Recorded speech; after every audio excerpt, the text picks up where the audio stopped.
had to rock the crippling joint. Welcome back. Yeah, no doubt. Welcome back, Doc. Welcome to Museum of Graffiti Artist Talk Live program. Yeah, just so you, it's good to see you. just so you know. You sound good. Yeah, yeah. Yes, sir. I got a new everything, new network, new internet, new phone, new everything. Excellent, and it looks like it, man. You're coming through clearly. Thank you. So it's good to it's good to see you again. How have you been? I'm good. I'm good. You know, down here in the basement drawing, you know, making it happen, taking orders, you know, a lot of small artwork is being sold. I'll take it. Well, that's good to hear. It's, you know, support living artists, I always say. Listen, when MC Light said, buy art, not drugs, you know, it's like people just don't catch on, you know. Buy from artists that are living. Stop robbing graves and trying to dig up everything from the 80s. You know, let's support living artists. Let's talk about some of those days. I generally at this point, I'm gonna turn my screen over so I could read a bit about you to folks that are joining us. Talk about your career a bit. The doc, you all know, didn't exist until 1984. The journey began in 1977 with KC1. They spent an entire year street bombing and painting handball courts in Brooklyn. Then KC1 left to get busy on trains. And Doc, who had no intentions of ever painting trains, despite his partner's constant requests, it wasn't until the first week of high school in 1978 when KC showed Doc tags of another writer named Doc 2 from the J Line. KC1 played Doc against his ego and told him that he would have to write another name if he didn't want to start hitting trains immediately. Thus began the Train Odyssey. But to become the artist we all know today, Doc partnered up with many artists like Beam 1, Web 1, Abby 1, Magoo 2, Staff 27, and Doze. And it couldn't hurt being befriended by the one and only Don D. White. His TC5 career started in 1983. He was invited by Doze, and he became part of the leadership of that infamous crew. And you know, since then you've been painting globally, and also you've become an ambassador of the culture, both through the graffiti painting community, but also through commercial art. Yeah. But we want to kind of, I guess, revisit this conversation with you again, Doc, about those early years, right? Because, you know, it's important to understand what Brooklyn was back in your day and what Brooklyn is today, right? So I want to kind of contextualize this story a bit about, you know, the provenance of your story, but of, you know, what Brooklyn was like, because you grew up in East New York. Yep. And that was a, you know, predominantly at the time, middle class neighborhood. Tell me about your upbringing and what would become ultimately a very... Yeah, actually it was it degraded from a middle class neighborhood because there was a thing called white flight, and you know, all these predominantly white areas ran, and then they became, you know, areas of indigenous people, you know. So when they left, the money left, the politicians left, the power left, the whole infrastructure crumbled, and we got stuck with a mess. So, you know, there were very little social institutions, very little things that could, you know, help a kid like me get out of the, you know, out of the gutter.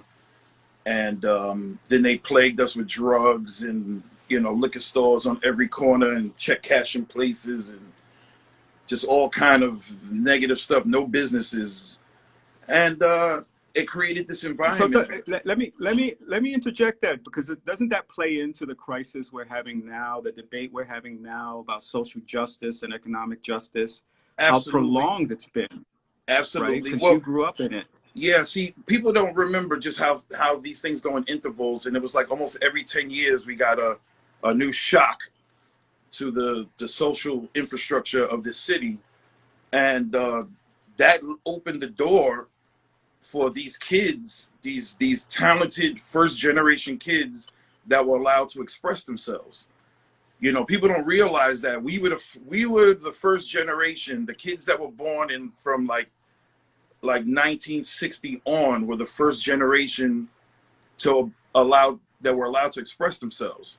You know, our parents were Black Panthers, were hippies, were Vietnam vets, were, you know, they ran the gamut. So that they were the first parents to tell a kid, I'm interested in what you're thinking about. That never happened before in the history of this country. So that was like this cauldron that actually created street culture. And, you know, the thing that they call hip hop today, you know, started with these children that had that voice. And we weren't discouraged to express ourselves, however. So, you know, my parents would be like, yo, show my friends this new dance. I'm up at 12 o'clock at night dancing at a house party. You know, we were the first generation to be seen and heard. You know, before our generation, all children were seen and not heard. You know, and if, you know, I never heard that adults are talking, get out of here. My mother was always like, what do you have to say?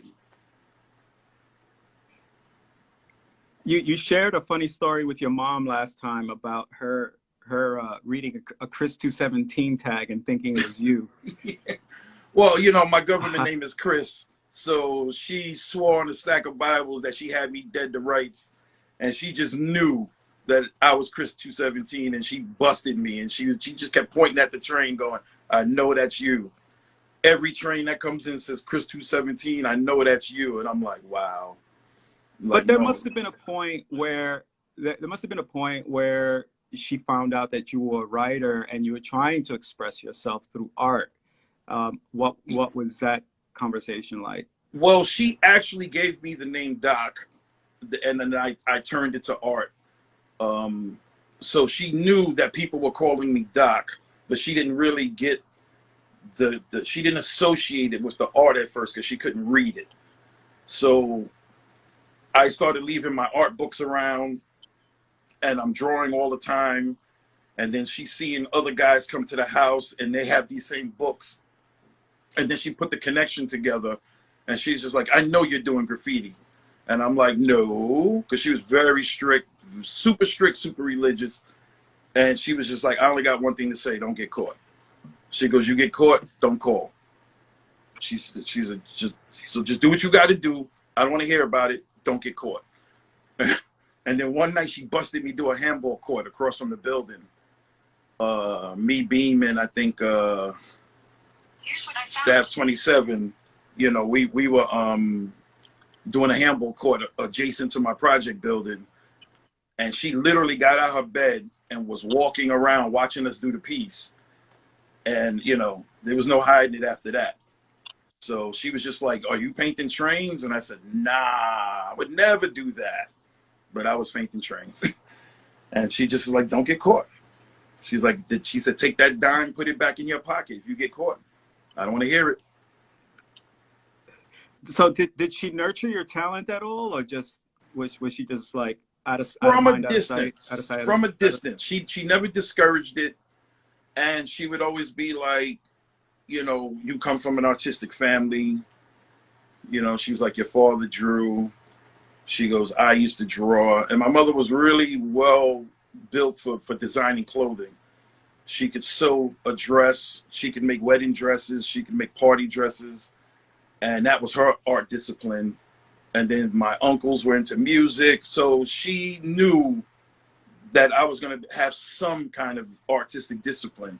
She didn't know what. And when she saw what it was, she just was like, I'm cool with it. I just don't like the criminal aspect of it. So her whole thing was just don't get caught. And I never got caught. Man, you got off easy. You got off very easy. Yeah. I don't know what happened. It looks beautiful on my end. I can see everything crystal clear. Okay, so people saying they look perfect. Okay, that's good. Mm-hmm. So Doc, let's talk about those early years, because you started with KC, right? And you know, eventually you would connect with Beam, and Beam played an important role. Well, probably the biggest role. He played probably the biggest role in my career, because he was from uptown and he was plugged in. and he introduced me to a lot of guys from like art and design. You know, like to this day, I have a very, very like family like relationship with Fable, because I met him when I was like probably 15, and his twin brother was in the school with me and Bean. So, you know, there was a lot of people like Mr. Wiggles. We're like super tight from back then. There's just like a plethora of artists from art and design that I had really close relationships with, because Beam introduced me to them like in the inception, when they were like, when we were all starting out, because everybody from my generation started out usually like around high school. So that high school for me was 78, and you know, most of the guys in the five that at my age, we all started high school in 78, and we all started meeting and connecting around that time. And so by the time you start bombing with Beam, one of the interesting things people should know is that while you write, we know you as Doc, you really mostly hit up Arab. And Yeah. you know, give us some insight as to, you know, why Arab, why switching it up from an easy three letter name Well, that to was the Arab, problem. which suggests that you're Arabic. Yeah, well, that was the huge problem for me, because when I started out, I didn't have style. I was very simplistic. So Doc lended itself to just be a good name to just go through the paces with it, to just get up. But once I started learning mechanical styles and I started getting good with it, I realized that DOC was just 3 ciphers in repetition, and it didn't lend itself to style. Like I had to force it. So I needed a name that was easier to mechanize and weaponize, and I needed letters that lended itself to that. So at the time, I was painting trains and walls with another art and design writer named Abby, and I've always liked to have a name that matches who I'm painting with at the time. I'll create a name. So I thought about it for a while, and I said, you know, her name's got dope letters in it, you know, and I kept pondering, and I said, well, you know, I like this. I like those letters. Let me start writing Arab. I just kind of reformulated the letters, and it just happened. As soon as I did the first one, it just clicked. I said, man, the possibilities are endless. So it just took. And also I like the originality of it, because I wasn't writing someone else's name. There was a million Docs that preceded me, and some of them were extremely famous. So I would always get that thing of, your Doc who? Doc what? Who? What? Which number? Who? What? I got tired of that. So when I dropped Arab, everybody was like, ooh, you know, and it just, I couldn't go wrong. Like I couldn't even mess the name up if I tried. Every time I would just do it, even if I freestyled it, the letters were so funky, it just forced style to come out of nowhere. So it was a go. You know, it wasn't anything I had to force. Well, it's interesting because in terms of the style too, you know, again, you're leaning on what's nice about it, like you said, the letter structures give you these options, and that your style, like for instance with this Arab pull, you could see both pieces how like they're really influenced by Don, right? That whole old school for sure, CIA style. but just so you know, that's not an Arab piece. That's ARID, Arid, and that one's by Magoo. Arid. Yeah, the major pull is by me on the right. And so tell me about this connection with Don and the influence of style mechanics. Well, it's funny. I always tell people I had met Dondi 100 times, but you know, I hadn't made my bones in the game yet, so I was forgettable. You know, like any top writer, once you become large and famous, there's 1,000 young writers with their black books, you know, trying to make you remember them. But you know, you really have to go out and stake your claim and put some work in before these people actually will remember you. So, you know, he wrote in my books a couple of times, little quickies, tags, throw-ups, whatever. And it didn't really click. So later on, I actually used to talk to Ramos Z more. I would meet him at gallery shows, the Roxy's and stuff. And I was really enamored when he started talking about this iconoclast panzerism. And I really tried to get down, but he was like, you ain't ready, you know? And I used to ask Toxic, like, yo, man, like, what the fuck, man? Get me down with this. But it just, that wasn't where I was supposed to be. But I used to listen and study everything he was talking about. And later on, Doze introduced me. He took me to Dondi's house in Brooklyn. And that was kind of it after that. You know, he asked me, where do you live? And I said, about 10 blocks from here. And he's like, 10 blocks? You from East New York? I said, yeah. And he was like, wow, okay, a Brooklyn writer from my neighborhood. Like, all right. And he was like, you know what? You can hang out. And then after that, we were inseparable, you know, because he was pro Brooklyn on a level you could never understand. You know, he put Brooklyn on his shoulders, and it was like him against all the other boroughs. So he wanted somebody that had that kind of ideology that was like Brooklyn in the house, you know, Brooklyn all the way. And being that I was learning style, he was just like, yo, like, I see the potential of where you could go. You know, you just need to be totally put down in the right, you know, in the right setting and around the right people. And he plugged me into a lot of people, you know. So now I get to go with him and sit and talk to Ramos Z. I get to sit and talk, you know, he introduced me to Zephyr. Now I met Zephyr 1,000 times, but now I'm meeting him with Don. We get cool. I get to have dinner all the time and hang out with Futura because now I'm getting introduced on a social level, not a graffiti level. And it's like my whole thinking just changed overnight, the way I approached everything. Now I'm becoming more artistic. I'm becoming more of a student. I'm studying. And it all just happened, you know, because I took. And you're also integrating with the downtown scene with them as well. Word. That was big. That was big because around that time when street culture went above ground, that changed everything. So if you were hanging out at Common Ground, the Grill, Mud Club, Danceteria, that was a whole nother vibe. You know, Patty Astor would have these dope ass shows and then hand you a VIP ticket and some drink tickets to go to Danceteria or wherever. That was like our Studio 54. You know, it was super exclusive and it was super dope. And you're now hanging out, drinking, breaking bread, partying with legends. And, you know, for a kid from Brooklyn, that was a big thing. Yeah, and it's interesting because with all that going on, did you find any interest in trying to follow Dondi and those guys into the gallery scene? Not at that time because I was still writing on trains. I stopped writing on trains in 1988, and my focus was to revive or to keep that flow going of old CIA, old Def Squad. You know, I wanted to just be a part of that, you know, because I was young and I missed a lot of that stuff.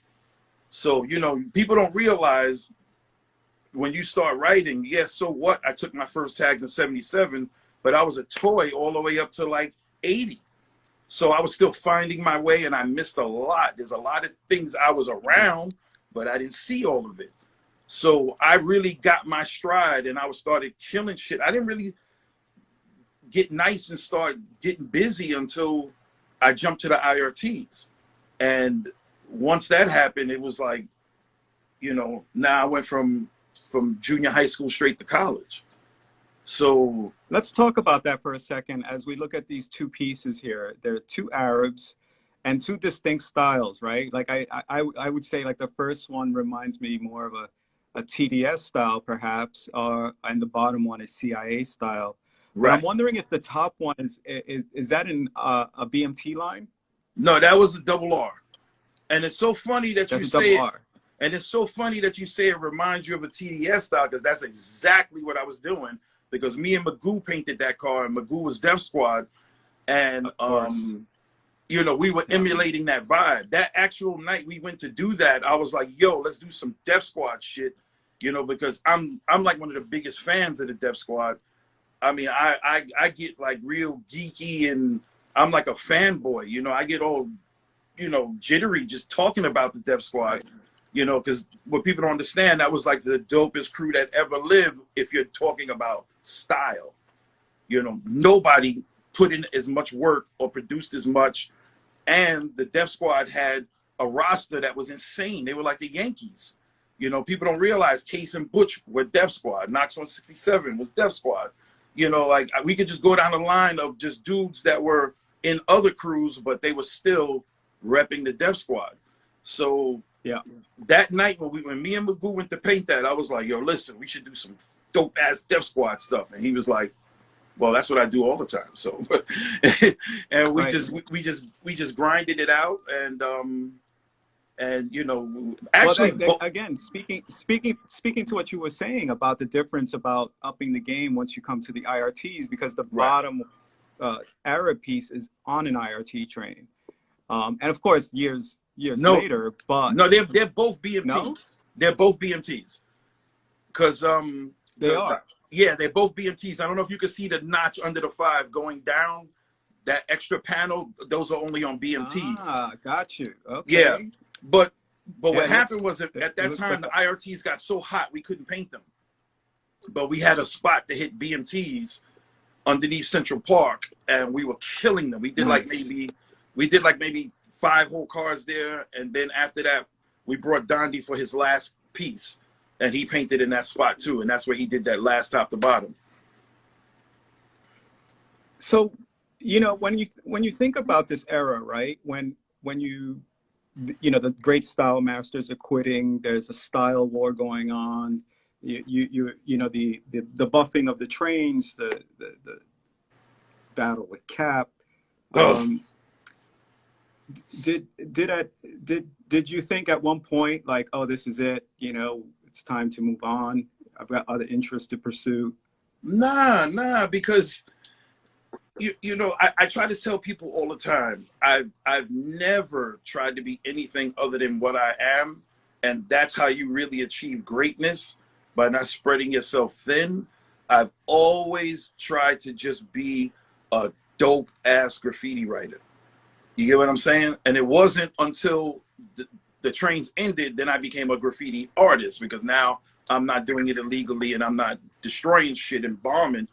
But my success, my personal success, has always been that I've been acutely focused on being a dope ass graffiti writer. And you know, Yeah, can I just interject that into what you're saying, that yes, sir. perhaps, you know, and more specifically, you know, that you're a style writer. Yeah, Yes. you know, and I like to make that different, you know, make that clear sometimes, and Hmm. differentiating, um, you know, how we talk about this art form, right? Because like right now at the museum, we have that show, you know, specifically, it's a style master show, right? Because Right. we talk about style writing and mastering the name through style, not in a general term. And again, by no means am I correcting you, but in fact, I just want to flatter you because you have dope style. And I know the school, I come from the same school you do, Yes, you do. of the Same lineage bloodline. of TFP and TDS, Yeah, we in the and same that, you bloodline. know, the art that we discuss, you know, very specifically, is not the act as much, or what it's is the consensus calls it. Yeah. We're letter writers, we're name writers, we're style writers, Yes, sir. and so when I think about one of the things that you've done, particularly with style, where you've kind of advanced, may I say, what you learned from Don and all these guys. I mean, it goes down the list, right? Because we're Yeah. all influenced by so many Yeah. folks. Um, that, you know, it's again, you're part of a legacy, a lifeline of tradition, Yeah. Yeah. right? Oh, I don't deny And that. I don't deny that. But the thing that I always try to make clear is that, see, now we have different compelling interests. in this game right now, you have the original vanguard, the guys that started the whole thing. Then you have the guys that came post 70s and were very artistic and brought it above ground. And then you have the guys who painted to the end. But now we have a new factor, and that's the street artists. These people have no connection to the culture and no connection to what we did or do, but they're supplanting us. They're picking up spray cans and they're pushing the genre, but for them, not for us. So I'm very, very, very definitive when I say I am a graffiti writer slash artist, because I want people to understand my lineage, you know, my bloodline. I'm not some art school dropout that just needs to paint portraits in Bushwick. I'm not that guy, you know, and I don't care what you buy from me, it's always going to have letters in it, because I am a writer. I write letters and link letters, and those letters become words. And then after that, it's a piece, which is short for masterpiece, and it can't be denied.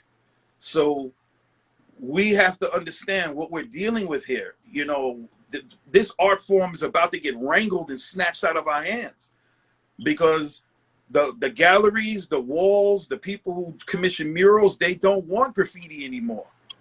You hand them your sketch, they look at it and they go, nice. And then a street artist hands them a sketch and it's a pretty portrait of a face with hair flowing and flowers. And they go, I'll take that, because they don't understand graffiti. They didn't understand it in the 70s. They didn't understand it in the 80s. They didn't understand it in the 90s. They don't understand it now, and they never will. So I feel like I'm the last, not the last, but I'm just one of the soldiers that's just fighting for the purity and the sanctity of this art form. I mean, listen, we've been doing this for 40 plus years, and some dudes longer. Yeah. So it's like, I'm not giving this away. No, I would say this, you know, from, and again, I don't have a world view on this, right, but being a fan of style writing, well, let me just talk about here in Miami about style writing in my immediate community here in Wynwood. Okay. And to the opinion of, you know, street art and, you know, graph, and where the lines blur. I mean, even if we look at you painting a tribute mural to Egyptology, you know, yes, that kind of, again, that's part of that blurring of the line, that yes, of course we can do style writing and do meaningful content and narratives on our, you know, productions. But one of the things that I find really interesting about what I see here in Miami is that there is so much amazing style writing. It is on another level, and I appreciate it that it's constantly evolving. And again, this is a microcosm of a bigger thing. Yeah. And I think that the difference between, especially right now, with people who are doing murals and street art, it's, you know, sometimes it really is partially dependent on an economy, right? And the economy's flat for that. And writers can get out there and just bomb without having to have a lift or any other permits or anything. Right. And so I'm seeing this kind of resurgence, and I'm saying to myself, like, oh, is this a resurgence, or has this always been here? I mean, and again, you travel a lot, you know a lot. And for me, sometimes this conversation about the street artists and the writers kind of feels like, you know what, there are too few of them compared to us, and compared to writers globally. There's way too few. You know, I think there's a certain specialization that's required for both. But I think style writers and taggers, I don't know, you know, there were just more. I'd like to believe there are more of us. I don't have an issue with art, the art world, where everything is going. You know, it's cool because I do. well, I personally don't, because I'm gonna do what I'm gonna do, and I can't be stopped. Of course. You know, and guess what? I don't care who you put up against me. My goal is to outdo them, and so if unfortunately you want to bring somebody into the arena that's not built for this, they'll figure it out, you know. But let's talk about that. You know, Doc, you bring up a good point about competition and art. Most people, you know, I shouldn't generalize, but I have often talked to people about, you know, how that lives within the style writer or many style writers, and to compete. Like, for instance, this Arab piece we're looking at right now, it's you know, completely super beautiful, super dope. Everything about it, you know, right. you could feel it. Like, yeah, I'm out to burn, no matter who I'm painting with. What is this about competing Well, with your peers? the funny thing I'm gonna tell you about that piece right there, because what you can't see in the photo is part TDS is to the left and T Kid TMB is to the right. I couldn't come out Oh on no my sucker goodness. shit. You get what I'm saying? Like, I'm Yeah. a kid. I'm always gonna be a child compared to these guys. And when I was growing up, I Wow. worshiped these dudes.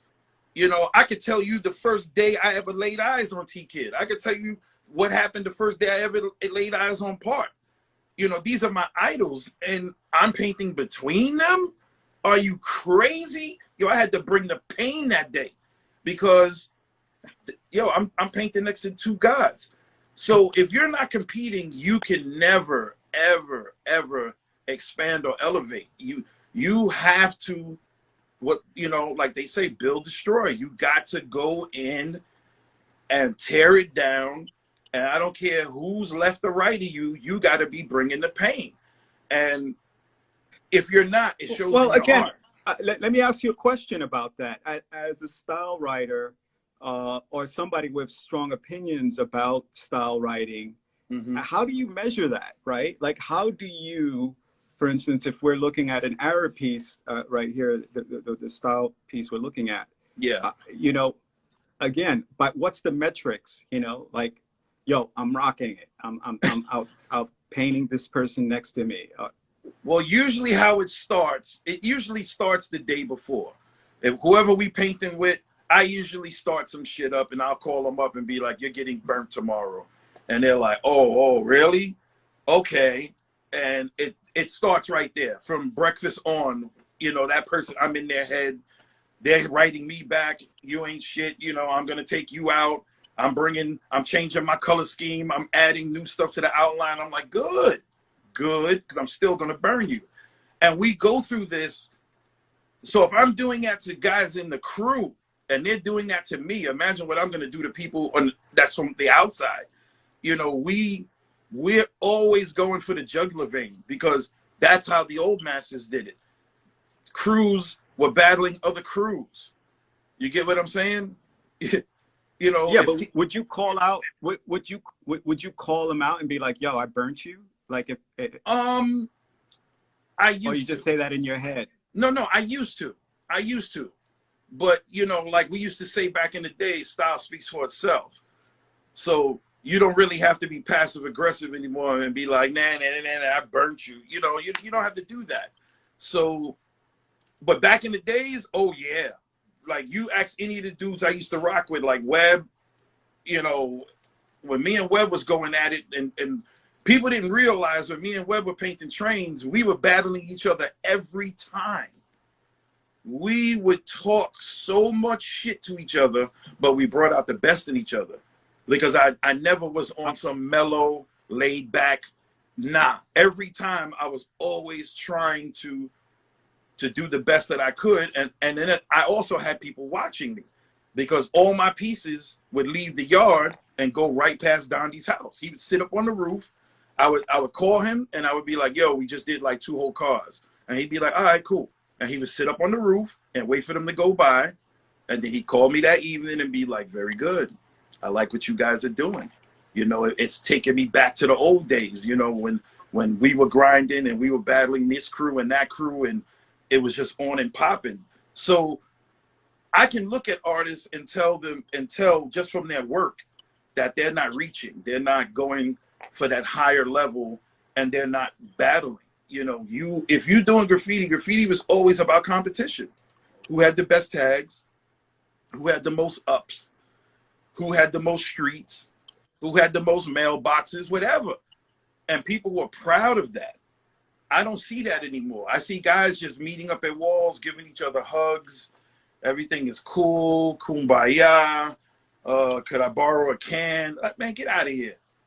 Yo, you come paint with us, do know, we're gonna crush your shit. That's just, we could be friends afterwards, but when we're painting, I'm going after your crew, and then I'm going after my own crew. Because I'm gonna tell them frenemies, exactly, because it ups the quotient. You know, it makes everyone a little thirstier, a little hungrier. And so when you would see those, when me and Webb was killing the IRTs, people never understood, like, yo, you dudes come up with the craziest shit. And I'd be like, yeah, because I got to burn Webb every time. The first time when I met Webb, I asked him to take me to the IRTs because I didn't know where to go. And I was out of my comfort zone. And Webb was like, I'll take you to the yard. He goes, I go there all the time. So we went to the yard, and I'll never forget, we did a piece, and he burnt the shit out of me. And he just kind of looked at me like, better luck next time. And I'm like, oh, it's on. And I told him, you will never, ever burn me again. And we battled to the end every single time. He knew and I knew that it was a death match. But that's why the pieces were so dope. That's why the characters were dope. That's why When was the last time you painted with him? Well, he left New York a while ago. So probably the last time we painted together was in Canada on a trip. We went up to the meeting of styles up there. And I think that was the last. I could be wrong because my brain is like, you know, when it comes to remembering or putting everything in order, things kind of move around on their own. Yeah. So, but you know what? Let's refresh your memory a little bit about, because you're not all graffiti. I mean, you ended up getting into graffiti and developing a creative mind, and also becoming good at it and getting commercial gigs. And one of the things you did, you know, of course, infamously, the TLC video. Tell me about this other life you had with music video and hip hop, your relationship with hip hop. That was a really big thing in my life that most people didn't know about. I started doing music videos in I think 1990, and that was like a banner year for rap music. You know, that whole era was just incredible. And I started out parking cars and just unloading trucks and stuff like that. And then I met a young Hype Williams, and I showed him like that I was nice, because he would do graffiti and video sometimes. He was a mediocre writer from Queens, and he hired me to be his art, like his. I was promoted to art director later, but in the beginning I was just like an art PA, and he would set me up with videos, and I would do the backgrounds, I would do all kind of stuff, and I got to work with a lot of celebrities, and I got to do a lot of work. Like I did artwork in background work for X-Clan, for Bobby Brown, for TLC. I was the art director for Coogee Rap and Polo's Ill Street Blues. You know, that's it right there. So you can see X-Clan up at the top. And me and Bean created the first like alternate Monopoly game that they're playing in the video. You know, other companies came out afterwards and actually made the game, but we created that. You know, so I went to an arts and crafts store and bought a pig and took clay and made a cop uniform out of it. And we made like the cards that you had to pull to make moves. We changed everything around, and we had like hypodermic needles and all kind of stuff as game pieces. And in the video, if you go on YouTube and pull up the video, you can see them playing it. But I was the art director for that video, and I did that for maybe like 3 years. And my dream was to go to California and become a set designer and director. But I wound up getting a job at Transit at the same time. And how ironic was that? Tell me about making that decision of going back to transit, because the irony is not lost on me. Yeah, it's actually not as ironic as you think, because I went to school. I went to a trade school. So I learned electronics, I learned electromotors, I learned electrical, I learned how to do woodworking and building. So my background was not the arts. It was actually working with my hands. So I worked in that field for a while, and it was just natural to take city exams. And I took city exams for plumbing, electrical, all kind of stuff. And transit was the first one that called. So I just went to, that's where I went. That was kind of on purpose. So once you get it, you infiltrate it. Yeah. Did it feel like that, like you were infiltrating it, or did you respect the job? Or Nah, I completely respected the job, because I'm a long vision person. Like, I can honestly say in 28 years that I worked there, I never took a tag, I never rode on a train, I never did anything. And I'm talking about, I would be building tracks in a layup or in a yard, and I had nothing but time and space. I could have did pieces every weekend, and it just never crossed my mind, because I did what I had to do. You know, I came, I saw, I conquered. I didn't leave anything on the table, no regrets. So, you know, when it came time to just put it behind me, it was no problem. And plus I was painting walls. So it wasn't like there was a point where I had to let off steam and build things up, you know. So it was just easy. You know, I went to work, I made my money, and then I walked out the door, and, you know, I'm done. You know, I paid my debt to society. You earned your freedom. I earned my freedom. Going back man. to the walls, right now we're looking at this wall that you did, where you paid homage to two artists that influenced you. This one's with Nemo 173, but you did the Supreme with the Pre 2 inside of it as an homage to Dondi White. And then next to you, there's a Muggsy character, a B-boy Muggsy character, Yep. which is a nod, of course, to Doe's Green. Absolutely. His B-boy characters. Well, those were all his characters, to be honest. I never really, people always say, oh, Doc is a character guy, but I really wasn't. I could just draw a little bit, and he would leave stacks and stacks and stacks of characters around, and he stopped writing. So I was like, yo, I'm going to take these to the yard with me. Sorry, you know, because I wanted to keep that TC5 flavor going. So initially, like, all those characters were just like versions of something that he drew, and I either memorized it or reworked it and put it on trains and walls. But the funny thing about that piece, that's in Miami. And a lot of people don't know, I was painting in Miami very early. You know, I was coming down there, hanging out. How early? Probably 90s. Yeah.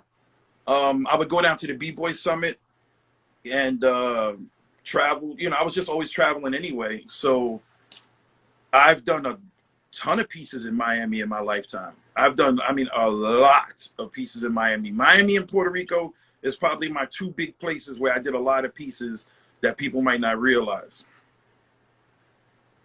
Yeah, you've been consistently coming to both places, actually. I've often hung out with you in Puerto Rico Exactly. and Miami, so you Exactly. get around. But you also travel the world. Yes. And you collaborate with writers around the world. You become an ambassador for the culture in many ways. And in a good way, because you as you state, you're a purist to the extent that you are, but that you carry this message, these stories. And yeah.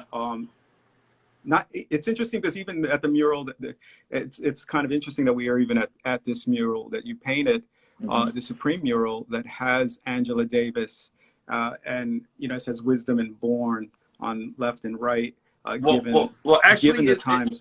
If you really can't see it in that photo, but if you look over the B, there's a dotted circle, and in the back of the wisdom, there's a dotted circle, because it really says wisdom cipher born, which was 2009. So that was just like a little thing subliminal for like people to, if you got it, you got it. You didn't, you didn't. Right. That's like supreme mathematics, correct? Exactly. Exactly. So if you're writing Supreme, it should have mathematics. You know what I mean? But You know, if I could, you know, one of the things I'll say is that oftentimes, you know, when we going back to something like this, actually, to the art, but also the messaging, the lineage, the history, mhm. as a African American artist, you know, one of the things, and I say this even as a Latino, the challenges we face in terms of the critique of our art and the placement of our art, and the value of our art in society, not just, you know, painting per se. I mean, Right. it goes across the board. And we're at a time now where, you know, there's a heightened awareness finally about African American culture and art, contemporary art, and Yeah. graffiti being one of them. But, you know, so very few African American painters get to break through.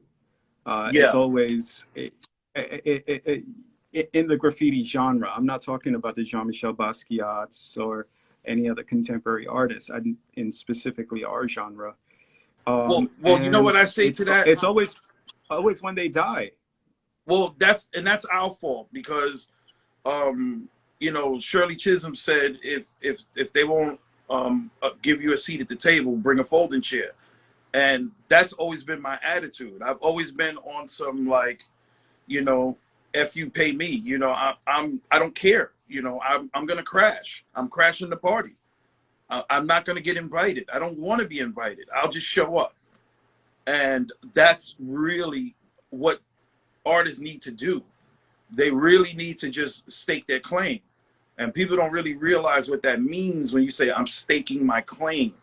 You got to go out and work and fight and kick down doors.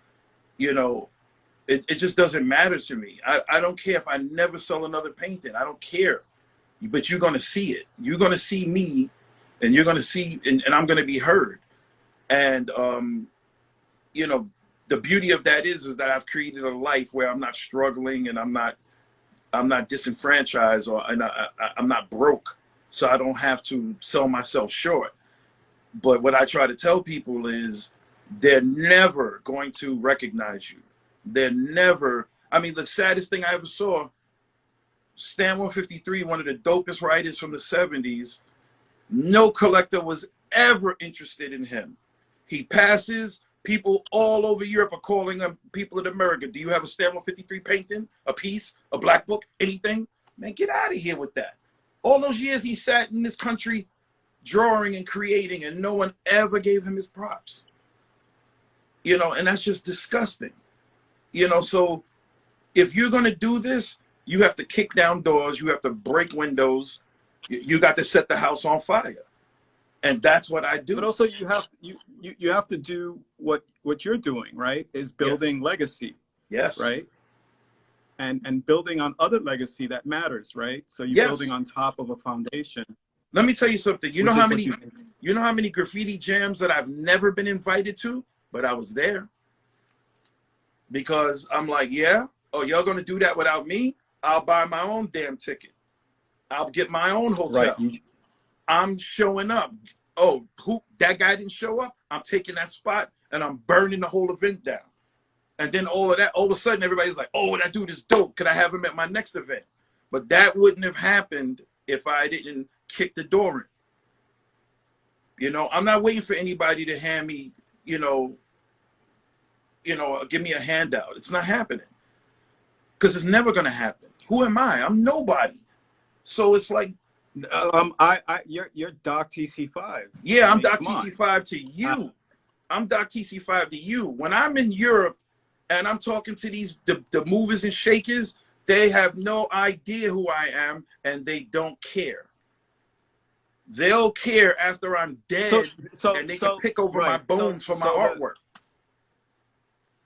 Can it be said, is it generational or is it just willful ignorance? No, it's neither. It's just that it's like anything else. Art is like stocks.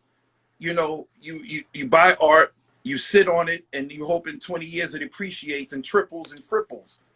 So all really art dealers are pirates. They're grave robbers. They dig up treasures and they sit on them and they hope it, that it multiplies. Well, yeah, I mean, but again, some of them are co-conspirators with you, in terms of helping you with your Some, career and helping you pay your bills. some, Yeah.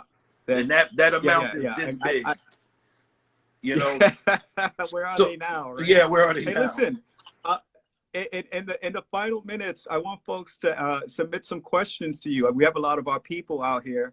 Yeah, I well, see I Blue want to Rock shout out out here. I want to say thank you to all the people that have been hitting me and writing things to me. Like I'm an old dude. I can't multitask. I can't like look at the all of the shout outs and then concentrate on what you're saying. So I apologize. But I see Wayne has been on there, Spot. I see Side checked in. I see YZ checked in. Merc, a lot of my peoples from around the world. KMF crew, Part. Yeah, Yeah, Parts, and I see also Part just come to up a few let you times. guys know, if I could just interject and just let these guys know, that we've been talking with Doc, about his life in this culture, and that, yes, of course, he's been painting and paints walls and so on and so forth, but he's also an artist and he creates, works that people can buy. Absolutely. And we and prints also. We at the museum carry his prints. Yep. So if you guys want to support Doc, yeah, pick up a print, pick up a painting. Yeah. Make sure that, in this time, if you can, the wisest thing you can do is support an artist. Well, it's wise and it's smart because you might look up. I know people right now that were friendly with Dondi in the 80s, and he gave them artwork. Like just on some like, yo, you're cool, I like you. Yeah, here's a drawing, here's a this, here's a that. And now these people are sitting on pieces of paper that are worth $80,000. So it's like, support your artists. Like, just get in it, buy stuff. It ain't got to be big. I ain't telling you to sell your house and buy an expensive paint. Nah, you'd be surprised how many artists today are approachable and they will work with you if you like their stuff. They will make a deal with you. It's also incumbent that we make affordable art, right? We have to cultivate Absolutely. Collecting amongst ourselves. Absolutely. I'm completely all about that. Yeah, Hey, I got a question for you. I have things that start from 300 and up. At 300, you're not going to get something big. It'll be me. It'll be dope. But you want a canvas, of course the price goes up. But I make art for people all the time in the $300 to $1,000 range. All the time. That's all I do here. People hit me up and I make it. All right. So you have a question from Persuade. Why did you stop pointing your arrows inwards? I read something about you retiring that mindset. Can you explain? Well, no, that was like Daffy Duck when he drank the gasoline and ate the dynamite and blew himself up. That was like a one-shot deal. Because what happened, I was battling 7 artists, and I didn't think that mathematically the style would cancel them all out. So what I did was I pointed all the arrows inward on my piece and destroyed myself and everyone else at the same time. So when I did that, I retired the name Arab and I stopped writing it because I killed it. So later on, Staff 27 did an Arab piece and rebirthed it, and I was able to start writing it again. So I'm never going to do that again because, I follow the rules of physics and engineering and all that other stuff. So, I can't preach it and not live it. So that is why that was a one-time you saw me do that, because that was the science behind that maneuver. Got it. You got a question here from Tarism. I heard Dondi wasn't into letter fusing. Letter what? Fusing. That Dondi wasn't into letter fusing. I don't know if have you ever meaning that fusing the letters together. Dondi used to do each letter kind of individual. Oh no, there's a science about that because actually when we first started hanging out, he used to scold me for merging letters together. And that was a fault. Like he would frown on that and tell me you're never going to be nice until each letter can stand on its own principles and its own engineering, its own math, its own physics. So he was like, why don't you just get a book and just draw the letter by itself? And when you master that, then you can start linking letters to make words. So Anyone that does that, it drives me nuts. Do not merge and mush letters together. The letter should be sound and right and exact. It should be able to stand on its own. So if you're taking a letter and you're pushing it and I can't see the front and back of it, you know, the letter's wrong. And I always think of everything I create as a sculpture. So you should be able to look at my letters in 5 dimensions, from top, bottom, side, back, over, under. And if you can't do that because the letters are fused together, then you failed. So stop doing that. That's Damn, why. I'm a complete failure. Oh my God, I have to go back to the drawing board. No, I know what you can do. Cut it out, bro. I don't sleep on there. Doc, we got like 2 minutes. I want to thank you on behalf of the Museum of Graffiti family and crew. Yeah. Again, thank you for taking the time out and you know, for upgrading your system over there. And making this work. Yeah, that was so embarrassing. I almost went into seclusion after that. No, it's all good. But you know, more importantly, thank you for your contribution over the years. No doubt. What's up, Puerto Rico, Rob? You know, why not? Yeah. I see you. So why not? You're getting shout outs. Yeah, KMS crew from a lot of heads. Peace. Ken, what's up, Ken? Tats crew. I see you. Wow, Dulce. Yeah, really? Dulce's on here? The Sway? Yeah, Fargo. Where's Fargo? I The ain't Art see him. Hustler. That's what's up. Yeah, no, I think everybody knows me. Everybody knows where I'm coming from. I'm approachable. You know, I'm always willing to teach because, you know, each one must teach one. You know, we have to keep this art form alive. We are about to lose it if we don't take this seriously. This is going to, you know, Doc, man, I think it's better than it's ever been. And yeah, but that's, I really, you know what they always say? It's like, it's always great. And then it just drops. Like just when you think everything is going perfect, that is when it crumbles. So I don't want to, we're in like a false sense of security right now. And I see too many. You're still a young guy. Listen, Doc, you're still a young guy. Right. And you can still bring the heat and lead as you've been leading. You know, right. I'm still young and I'm still innovating, and their part's still young and he's still innovating. Fargo's still young and he's innovating. There's still, you know, I have a lot of faith in the geriatric generation that I put myself in. Well, all I would really prefer if some of these guys that have the notoriety and that have it really going on, and the guys that are really winning commercially, I think they need to come and get a schooling. Like, they need to sit down with a part. They need to sit down with a me. They need to sit down with people who just have the purest essence of this art form, so they can understand why we need. Well, listen, we've given them an opportunity to hear you out. Yes, sir. 10 seconds. Final 10 seconds. Buy art, not drugs. You know, let us smell our flowers while we're still alive. If you love